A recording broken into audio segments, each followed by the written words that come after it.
If I die young, bury me in sand, lay me down on a bed of roses, sink me in the river at dawn, send me away. Bonjour tout le monde, c'est Alexandre998. On se retrouve sur Minecraft pour ma map test. Aujourd'hui on va attaquer les circuits en redstone. Aujourd'hui je vais faire une petite dédicace à Clamboy52 pour sa machine, le four automatique que je préfère me présenter maintenant puisque elle est très ingénieuse, assez compacte en plus.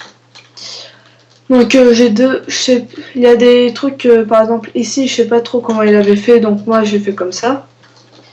Et donc je vais vous dire un truc avant de la console, ça coûte vraiment beaucoup de fer.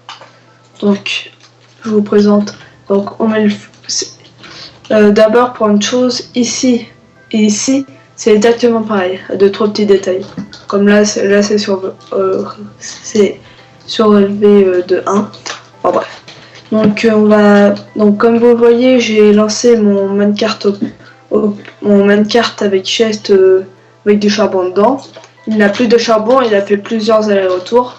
Pourtant ici c'est des power rails éteints, donc normalement il devrait s'arrêter, comme ce qui vient de se passer là.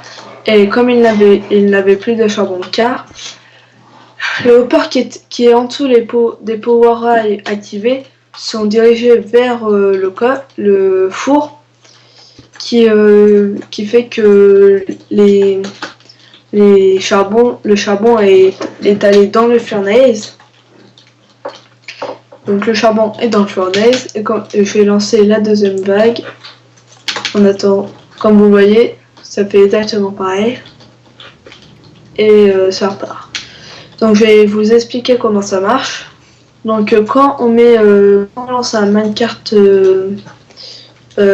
chest, un minecart hopper ou un minecart furnace qui passe sur un détecteur rail relié à un comparateur, ce comparateur, si il voit que dans le minecart chest ou minecart hopper ou minecart furnace a des items dedans, ça active le comparateur. Donc on va utiliser cette propriété pour pouvoir réactiver les power rails quand lui aura du charbon dedans. Et c'est exactement pareil de l'autre côté. Moi je l'ai mis à 2 ticks, c'est utile. Et entre le premier power rail, enfin le deuxième power rail de la machine et du début de la machine et le détecteur rail, vous devez mettre 2 rails normal. Quoi ça doit faire, donc depuis le début ça fait power rail, détecteur rail, et ensuite le nombre de power rail que vous voulez. Et voilà, donc ça va activer l'objet. Donc je vous remonte. Donc comme vous le voyez, ça active le power rail et ça permet, là c'est pareil, ça permet de faire des allers-retours tant qu'il y aura du charbon dans ce coffre. Et comme vous voyez, j'avais un stack au début et maintenant j'en ai 2, je vais vous remontrer. Donc hop, voilà, je supprime tout.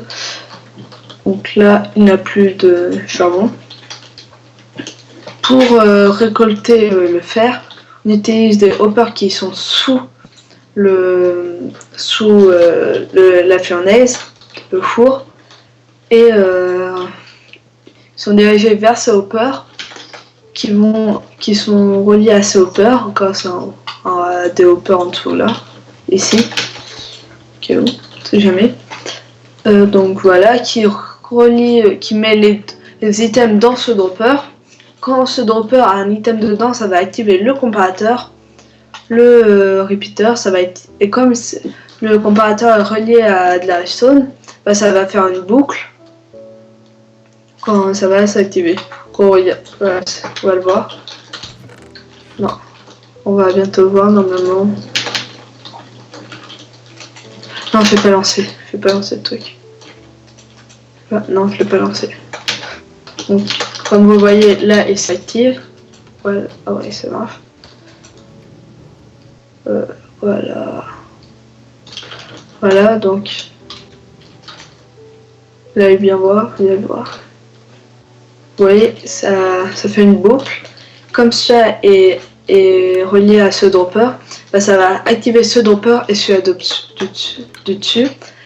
Les items vont aller dans ce hopper qui va aller dans ce large chest. Voilà. C'est comme ça qu'on fait une fournaise automatique. Et je remercie vraiment Clamboy d'avoir que je puis voir sa machine. Donc je lui dédicace cette vidéo. Allez, au revoir.